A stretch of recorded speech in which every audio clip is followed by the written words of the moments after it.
Pessoal, Londrina 0, Operário 0 nos pênaltis, Londrina 3, Operário 4, Operário campeão paranaense de 2026, bicampeão paranaense. Eu falei no início da transmissão da RIC que essa final entraria para a história, porque ou teríamos um campeão invicto, né, o terceiro na história, só Curitiba e Atlético conquistaram o título paranaense invicto, ou teríamos um primeiro bicampeão em 64 anos do interior, desde o bicampeonato do Grêmio Maringá, 63 e 64. E foi o que aconteceu, o título do Operário.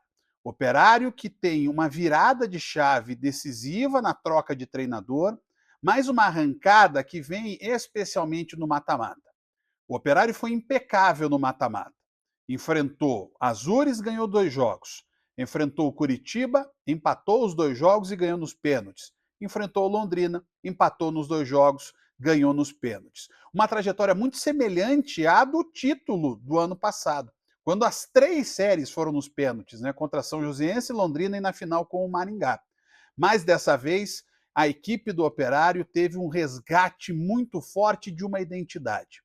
Quem lembra do título do Operário de 2015, do próprio título do ano passado e dos acessos que o Operário teve das séries D para C e da C para B, 2 vezes, né? Porque o Operário foi para a Série B, chega um momento, ele acaba rebaixado e volta já no ano seguinte. Sempre um time guerreiro. Poderia até usar aqui um chavão e dizer que é um time de operários, mas eu digo que é um time de guerreiros. O Operário não desistiu do Campeonato Paranaense, mesmo quando, no pior momento do time, aquela derrota para o São Joséense, quando o Alex é demitido, parecia que o Operário não ia chegar. O Operário foi, buscou a classificação e, como o Índio disse muito bem para o Guilherme Moreira depois do jogo, o Operário vai buscar a classificação com 5 pontos. E aí começa uma escalada para o título. Entra nos eixos nos jogos com o Azures e faz boas partidas, grandes partidas, principalmente táticas, nos jogos contra Coritiba e Londrina. Especificamente nessa final, o Alan tentou colocar o Londrina na garganta do Operário, mas aconteceu o contrário no início do jogo. O Operário adiantou a marcação, o Bosquilha se aproximou do Léo Gaúcho, o Ailon e o Wildeberto faziam também essa marcação adiantada, e o Operário não deixou o Londrina jogar até os 30 do primeiro tempo. Foi só aí, quando o Londrina deu uma baixada na ansiedade e começou a trocar mais passes, que o Operário começou a ser mais pressionado. Mas vem o segundo tempo, e aí sim o Londrina é melhor. Tem 3 chances claras, 2 com o Bruno Santos, uma no final do jogo com o Fabinho, mas as 2 claras do Bruno Santos, né? Ali, um pouco antes dele ser substituído, um lance no cruzamento da direita, outro lance vindo do Gilberto pela esquerda, e nas 2 possibilidades o Bruno acabou falhando.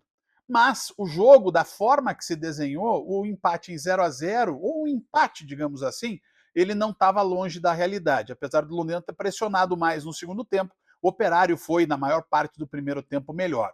E depois dessa igualdade, os pênaltis, e aí não adianta, né? A decisão por pênaltis, ela gera heróis, vilões, personagens, protagonistas e antagonistas. E um protagonista, claro, foi o goleiro Wagner Silva, que optou, diferente de muitos goleiros de hoje, optou por escolher o canto nas cobranças. E foi muito bem. Mas foi muito bem mesmo Wagner Silva.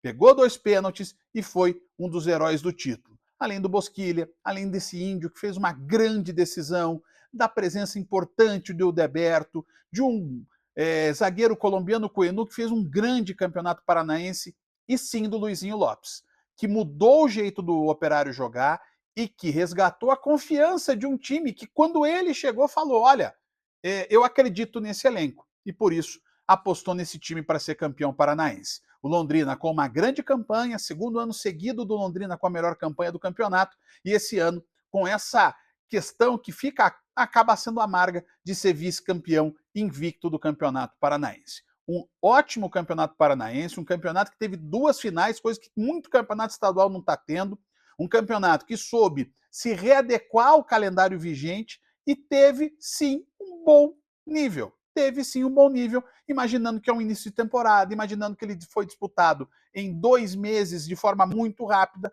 valeu o Campeonato Paranaense. E agora que venham os campeonatos nacionais, além do Brasileirão, né, que já volta nesse meio de semana. Mas tem Operário, tem Londrina, tem Maringá, tem Cianorte, tem São Joséense, tem Cascavel, tem Azures, todos eles jogando segunda, terceira e quarta divisões do futebol paranaense.